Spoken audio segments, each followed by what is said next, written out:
বড় কোনো রাজনৈতিক সমঝোতা ছাড়াই শেষ হয়েছে ইসরায়েল ও লেবাননের আলোচনা। মার্কিন মধ্যস্থতায় ইতালির রোমে 3 দিনের 7বার আলোচনায় বসে কোনো সিদ্ধান্তে আসতে পারেনি দুদেশ। আলোচনার অগ্রগতির মূল বাধা হয়ে দাঁড়ায় পাইলট জোন সম্প্রসারণ ইস্যু।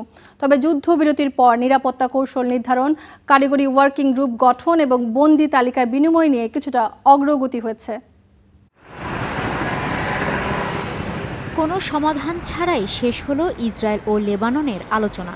রক্তক্ষয়ী সংঘাতের পর ভঙ্গুর শান্তি বজায় রাখার চেষ্টায় ইতালির রোমে 3 দিনব্যাপী আলোচনা হয় দুই পক্ষের মধ্যে। বরাবরের মতোই এতে মধ্যস্থতার দায়িত্ব পালন করে যুক্তরাষ্ট্র।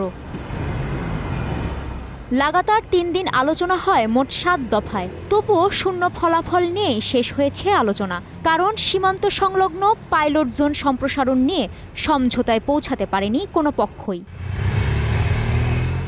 গত জুনে ওয়াশিংটন চুক্তি খসড়া অনুযায়ী দক্ষিণ লেবাননের নির্দিষ্ট এলাকা থেকে ইসরায়েলি বাহিনী সরে গিয়ে লেবাননের সেনাবাহিনীর কাছে দায়িত্ব হস্তান্তরের কথা ছিল। লেবানন এই পাইলট জোনে আরও এলাকা যুক্ত করার দাবি জানায়, তবে এতে রাজি হয়নি ইসরায়েল। তাদের দাবি, প্রথম দুটি অঞ্চলে নিরাপত্তা নিশ্চিতের অবস্থা যাচাই বাছাই শেষ না হওয়া পর্যন্ত পাইলট জোন বাড়ানো সম্ভব নয়। এদিকে যুক্তরাষ্ট্রের দাবি, আলোচনা ফলপ্রসূ হয়েছে। মার্কিন পররাষ্ট্র দপ্তর বলছে, পাইলট জোন সম্প্রসারণের বিষয়ে দুই পক্ষ তাদের মতপার্থক্য কমিয়ে এনেছে। আলোচনার মূল কেন্দ্রবিন্দু ছিল সামরিক বিষয়গুলো, তবে এবার একাধিক কারিগরি ওয়ার্কিং গ্রুপও গঠন করা হয়েছে।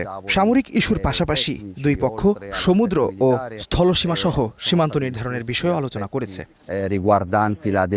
বৈঠকে বন্দী ও নিখোঁজদের খসড়া তালিকা বিনিময় করেছে দুই দেশ। তবে আলোচনায় এখনো অনেক বাধা রয়েই গেছে বলে জানান বার্নার্ড।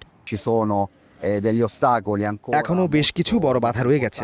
একদিকে দক্ষিণ লেবানন নিরাপত্তা নিশ্চিতে লেবাননের সশস্ত্র বাহিনীর সক্ষমতা আরও বাড়ানো প্রয়োজন, বিশেষ করে যেখানে ইসরায়েল বিস্তীর্ণ এলাকা দখল করে রেখেছে। অন্যদিকে হিজবুল্লাহকে নিরস্ত্রীকরণের বিষয়টি রয়েছে, যা অল্প সময়ের মধ্যে বাস্তবায়ন করা সম্ভব নয়। কূটনৈতিক এই আলোচনার মধ্যেই বৃহস্পতিবার দক্ষিণ লেবাননের বুর্জ আল শামালি এলাকায় ব্যাপক হামলা চালায় ইসরায়েল। হামলায় হতাহত হয়েছে অনেকে। হিজবুল্লাহর বিরুদ্ধে সরাসরি যুদ্ধবিরতি লঙ্ঘনের অভিযোগ এনে এই পদক্ষেপ নেওয়ার কথা জানিয়েছে তেল আবিব। কাজী শাহরিন, স্টার নিউজ।